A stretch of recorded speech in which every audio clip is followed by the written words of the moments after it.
Aloha, ladies and gentlemen. Welcome. My name is SprinkleBeard. I'll be your host for today. We stream every day over at twitch.tv/SprinkleBeard, Monday through Saturday, about 11 a.m. Eastern Standard Time to about 3 p.m. Eastern Standard Time. Today we're going to be talking about dungeons. In this game, dungeons are where you get some of the better gear of the game, as well as certain potion upgrades for certain champions. So today we are going to be talking about one of these dungeons, and we're going to start off with the basic bare bone Arcane Keep. Yeah, we're just going to dive right into it. The Arcane Keep. The Arcane Keep can drop you white potions.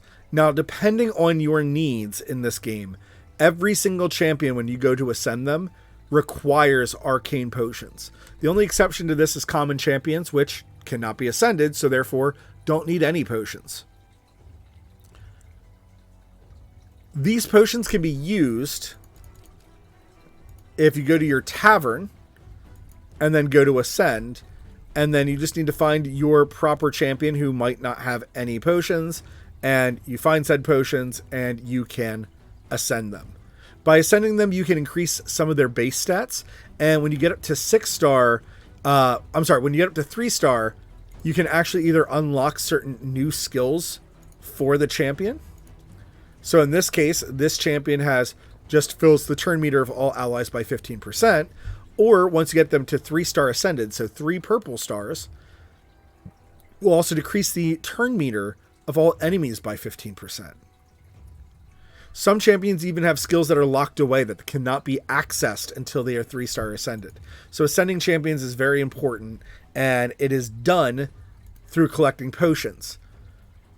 Now, all the other champions will need 2 types of potions. They'll need Arcane, which is open no matter what, and then the other 4 dungeons open up on a random basis. So, I shouldn't say random. They're on a scheduled basis, but the other 4 are not open. But if you're desperate enough, you can open them up with gems, but it's typically not too encouraged. The Arcane Keep. We are going to talk about the level 20 Arcane Keep as a demonstration of what's the worst case scenario. As you play through this, I just want you to take away what the guards and what the boss is trying to do. And when you're at the early stages, you're not going to feel like the boss is that difficult. He's meant to be easier in the early stage so that you can farm up these potions. And then as you further get in, it gets easier, or gets harder and harder, but you start to get more of each potion, which makes it easier.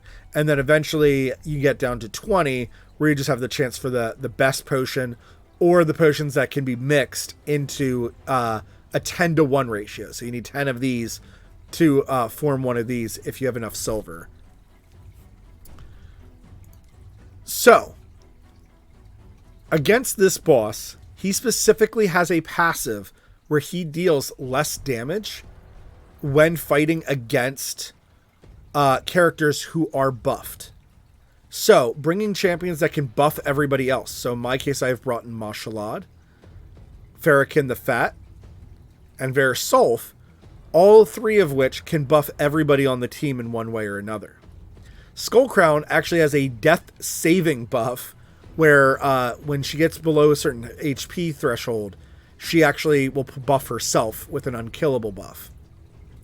As you can see here, though, when we're fighting him, even though he's void, making it very easy for us to fight him with whatever champions we want, he has brought in a mixture of force, magic, and spirit champions. So with that being said, you want to have somewhat of a well-designed party or a well-balanced party to help you take on some of this content.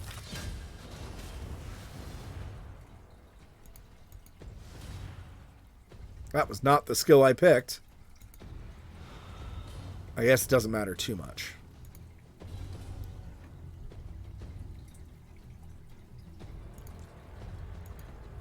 We're just going to chew through these waves with our basic skills, and then we'll talk about the boss in the next moment here.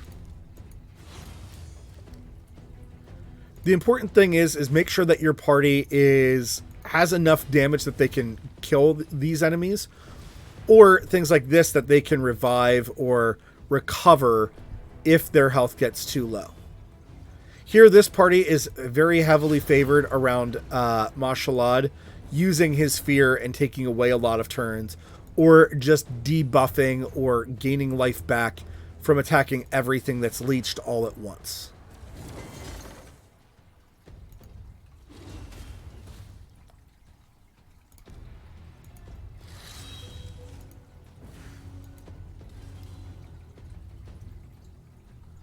So, when we get to the boss here, we can actually look at his skills. So he's immune to all the hard CCs in the game, such as Stun, Freeze, Sleep, Provoke, Fear, and True Fear. He's also immune to block active skills and block passive skills. He's also immune to HP exchange effects, HP balancing effects, and cooldown increasing effects. He does have a skill called Last Stand, where he places a 60% increased defense buff on himself and a 30% increased speed buff on himself. Last but not least, he just attacks all enemies. However, he inflicts 75% less damage against targets who have active buffs. Here, I'm just going to do some normal attacks so that he gets a turn and that each of his guards gets a turn. Although, ideally, you would want to attack in a way where that does not happen.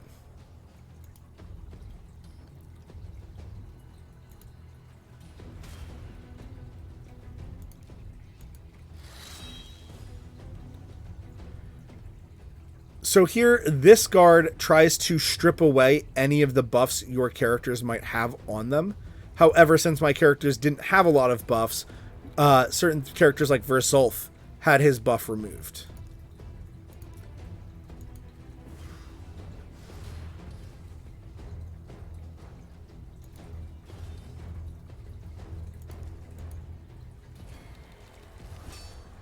Here, this champion lowers our attack, which plays very well with his increased defense and increased speed buff on himself.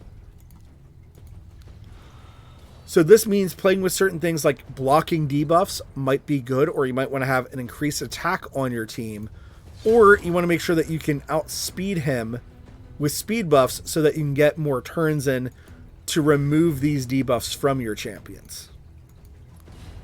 Certain things like Gensen, who can fill his own turn meter, or if you have champions like High Katoon that can fill everybody's turn meter, will also give you extra turns when fighting a champion like this.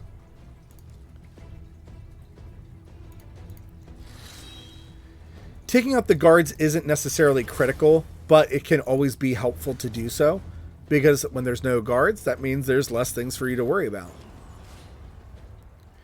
Also, characters that have buff stripping ability.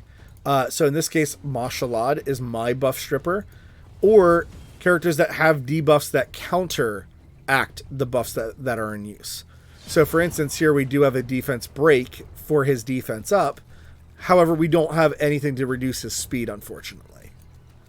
But I can just steal his buffs away with Mashalad, who now took his defense up and his speed up, leaving him defenseless. Because he's the main boss of an area, pretty much any debuff that you can apply to him will give your characters a better shot. So things like attack down, defensive down, speed down, all of these are ways that you could fight him, or even things like turn meter reduction, anti-healing, leech debuffs, which cause your party to heal as you attack into them. These are all different ways that you could fight him, as well as, we've talked about already, buffing up your party can make it very easy for you to handle this boss. He is meant to be the easiest boss in the game, however, so make sure that when you're fighting him, if you feel like you are losing or he's doing too much damage to you, it could be something as simple as, right now we're fighting him with a party of all level 60s. You might need some level 60s on your team. So this might mean focusing very heavily on somebody like, let's say, your starter or your favorite champion if you've since pulled one, to help you with your base stats be more easily capable of combating him. Usually one level 60 is usually enough to make some really big progress in the game. So if you really feel like you're struggling against this boss, don't stress it. It could be gear related or it could be level related. So leveling up or ranking up your champions can help a lot. Any champion who can buff everybody in the party will be good in a battle like this. So depending on which champions that you start off with or whichever champions you have access to, Valerie is somebody that you can farm in the campaign, and she can either put on a shield onto everybody or an attack increase onto everybody, which will then make this boss that much easier for you to fight. From beating the very first level in the campaign, you get champions like War Priest, who again has an increased attack buff that she can put on everybody, making it easier for you to take less damage from this boss, or for you to just do more damage to him and his compatriots, having an easier time to kill them. Each faction has a different character that buffs up everybody in some way or form. Usually in the rare slot. If you're really struggling, there are even uncommons that can do this.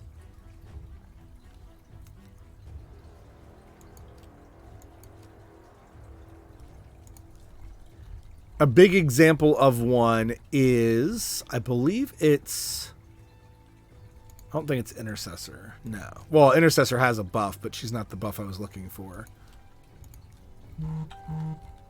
Thank you, phone. I thought I had you muted. Commander, you have the heal that's really good. Wordbearer? Wordbearer. Wordbearer not only increases the defense of all your allies, which is very, very useful in the early game, but it can actually be on quite the low cooldown if you were to find extra copies of her, let's say in your market, or just from pulling so many shards that you get lucky and you get a bunch of Wordbearers. She could be considered a very good counter to this boss because not only does she buff everybody, but she also buffs them with a defensive buff, meaning that in addition to him doing 75% less damage just for your party being buffed, they are buffed with a defensive buff, which then means they'll take even less damage. Understand that party creation in this game heavily relies on what you personally have access to. It is very hard to tell each player, just use this champion. It would be, if the game was as simple as, oh, here's an uncommon champion, Armiger, just play with Armiger and you'll be fine. That's not necessarily true at all, right? It's not as simple as that. There are champions that will make certain content much, much easier. And there are certain champions that might make things much harder because it's just not the right champion for that content.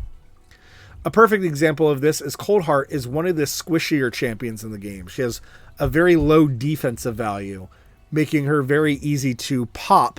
But if you protect her, she also has some of the most obscene damage in the game in a single skill, no less, that also depletes the target's turn meter by 100%. So things like the Arcane Keep, if you do use skills like this, you could deprive him of ever having a turn if you had this champion.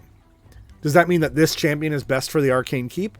No, this champion's actually not great in the Arcane Keep at all, but she is usable, and if you had her, you could absolutely use her.